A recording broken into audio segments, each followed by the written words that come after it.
نشهد إنك لرسول الله. আসসালামু আলাইকুম। দেখেন ভিডিওটা। ইন্ডিয়ার এক হিন্দুত্ববাদী মুসলমানের উপর আইসা কিভাবে অত্যাচার করতেছে আপনারা একটু দেখেন। إذا جاءك المنافقون قالوا نشهد إنك لرسول الله والله يعلم إنك لرسوله والله يشهد إن المنافقين لكاذبون اتخذوا أيمانهم جنة.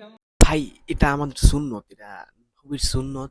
দাড়ি ধইরা তারপর অত্যাচার করতেছে, তোদের শাস্তি হবে। এই জন্যই বলি ইন্ডিয়া আমাদের বন্ধু না। ইন্ডিয়া আমাদের কখনোই বন্ধু ছিল না, থাকবে না, আর হইবও না ভাই। হিন্দুত্ব বিরোধী ভাই। বাংলাদেশ মুসলমানের সাথে যে হিন্দুস্তানের যদি একটা যুদ্ধ হবে হিন্দুদের সাথে, এটা কি আপনি মানেন? সো ভাই বি কেয়ারফুল, সবাই আমরা বোঝার চেষ্টা করি, একটু মাথায় জ্ঞান আনি, একটু নলেজটা খাটাই যে কিভাবে ওরা এত অত্যাচার করতেছে মুসলমানের উপরে। কেন ভাই? ওদের দেশে মুসলমান বিন্দু মাত্র ভালো নাই। ওরা মানেন আর না মানেন, ওদের দেশে মুসলমান বিন্দু মাত্র ভালো নাই।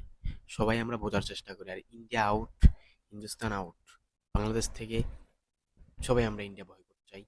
মন থেকে হিন্দুদের সাথে আমাদের যুদ্ধ হবে ইনশাল্লাহ। ওই জয় মুসলমানদেরকে হবে, আমরা সবাই মানি তো।